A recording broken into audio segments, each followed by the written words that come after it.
Alors, aujourd'hui, on va parler d'un sujet très important et je sais que les gens vont commencer à... Je sais qu'il y aura des commentaires très bizarres, mais il n'y a pas de problème. Ce que je dis ici, c'est mon avis. Si tu penses quelque chose d'autre, on n'a pas de problème. On va discuter pour essayer de comprendre le point de tout un chacun. En tout cas, dans la vidéo d'aujourd'hui, moi, je vais te dire pourquoi je pense qu'il est important et primordial d'investir d'abord dans le pays où tu te trouves avant de penser investir en Afrique. Beaucoup de gens font cette erreur et après se retrouvent en train de pleurer. Donc, on se retrouve très bientôt.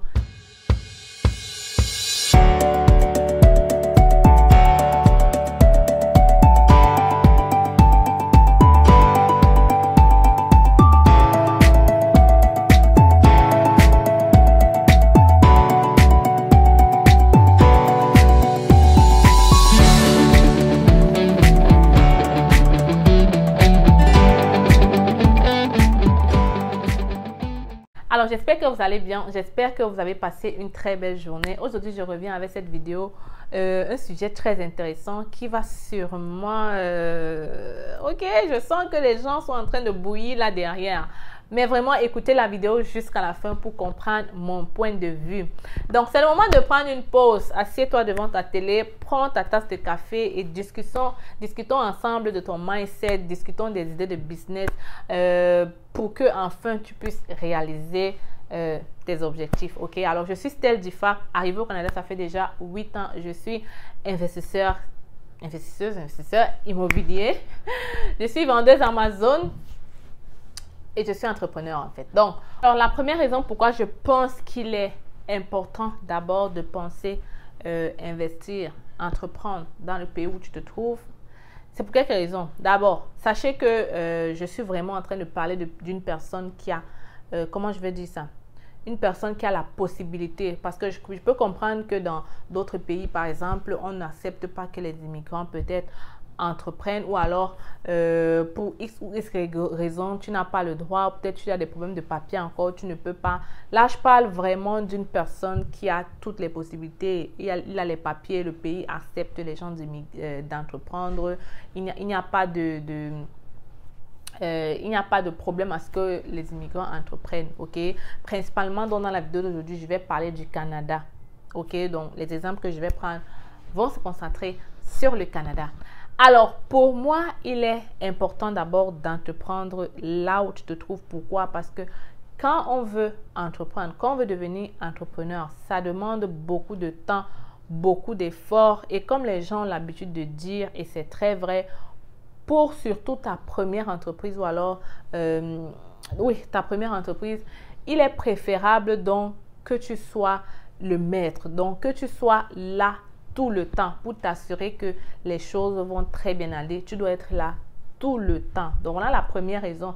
Et vu que tu dois être là tout le temps, tu ne peux pas pour une première entreprise décider d'envoyer l'argent au pays pour monter un business de ci et de ça parce que tu as entendu que ça marche et tout.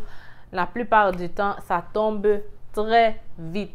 Donc, là où tu te trouves, ok, je suis sûre qu'il y a des idées de business très alléchantes, mais parce que tu es focalisé à aller mettre ton argent au pays, tu ne vois pas ce qui passe sous ton nez. Je prends l'exemple d'un pays comme le Canada avec tellement d'opportunités, mais aussi tellement d'ouverture, ouverture de financement, ouverture de prêts, ouverture en termes d'investissement immobilier. Là, alors, je pense que si vous faites juste un peu de recherche, vous allez comprendre ce que je veux dire. Ok? Donc, vu que tu as toute cette ouverture-là, il serait mieux pour toi de les utiliser, vu que tu es encore là pour pouvoir fonder ta première entreprise.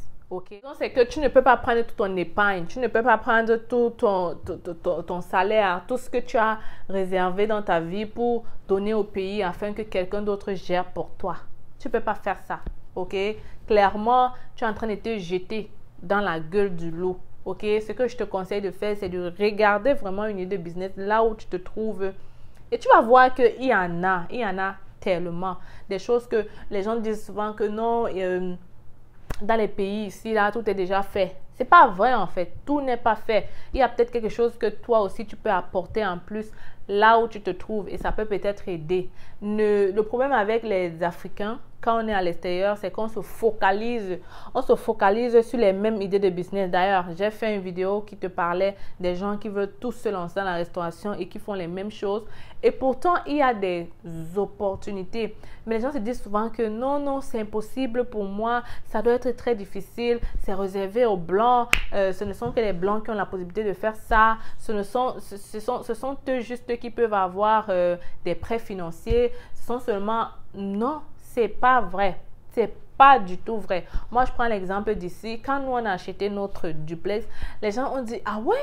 Donc, on pouvait acheter un immeuble locatif au Canada juste comme ça. Moi, je me disais que c'était les directeurs financiers ou ce n'était que les Blancs d'une certaine classe qui pouvaient le faire.